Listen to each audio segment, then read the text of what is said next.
Another day, another vlog, another car. So ito, magpapalit ako ng alternator. Ito yung alternator nya. Yan, napakasikip. Yan, yung alternator na yan. Papalitan ko yan dahil hindi na nagkakarga. So, dito naman, hindi na namin kailangan yung repair, kailangan palit. So, sana,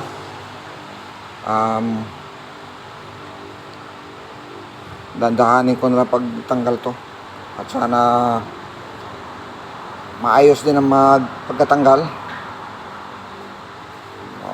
Panoorin nyo na lang. At saka hindi mahirapan din kasi akong mag-video na pero subukan ko makuha ko ba lahat ang pag-video.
So natanggal din.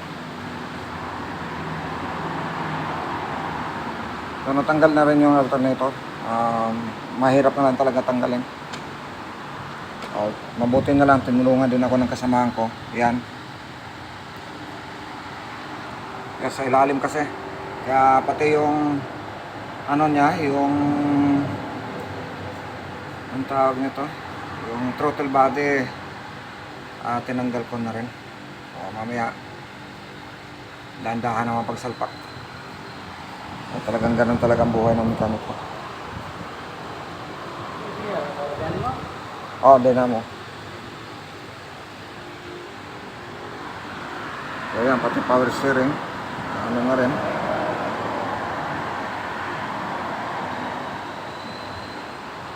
So pagdating mismo ng pyesa ng alternator, sana pagsalpak naman hindi magkaroon ng aberya. Yung sana maalwan lang. Mamaya pakita ko sa inyo yung bago naman. Hindi ko kasi mabidyoan yung pagtanggal. Talagang masikip. Makita nyo naman, masikip. Tapos wala rin akong taga-video. So ito naman, ang problema nito, hindi nagcha-charge. So ito, kung sa Pilipinas to, nare-repair to.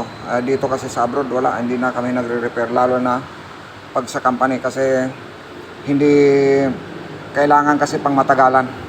Hindi yung pag ni-repair kasi may chance na pwede masira yung pyesa within 1 month or 2 months. So pag brand new, lalo na kung original, matagal masira. O kahit replacement parts, matagal din masira. Pero kalimitan, original din siguro ipapalit dito. So ito yung luma. Ito naman yung bago.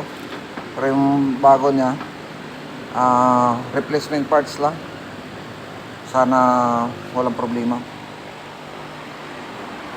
Kasi ang original parts siguro mahal. Kaya replacement parts. So pakita ko na sa inyo pag napaandar na.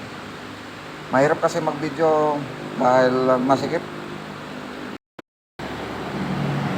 Tapos i-demo ko na rin sa inyo kung bakit alternator ang problema. Pag andar na makina, ipakita ko sa inyo kung bakit alternator ang sira. Pag naisalpak ko na. Mamaya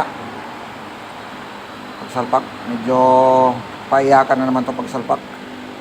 Medyo masikip. So, mandar na siya.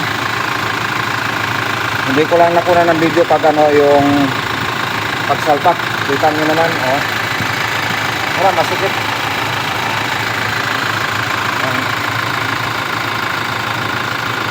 Okay na siya. Tapos yung loob niya wala na yung battery sign niya. Tapos pakita ko sa inyo ang demo.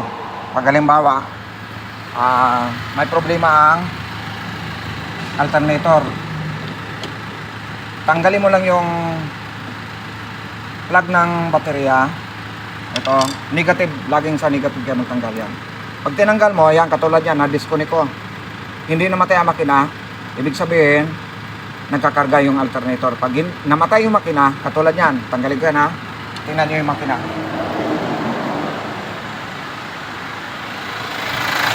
So, yung makina gumagana. Naka-disconnect yung negative wire. So, yun ang pag-testing. Okay, thank you Lord. At nadala rin sa tiyaga. Kailangan lang kasi kahit na masikip, kailangan talaga, tiyaga lang talaga. So yan, hanggang dito na lang yung video ko. Thank you for watching. God bless.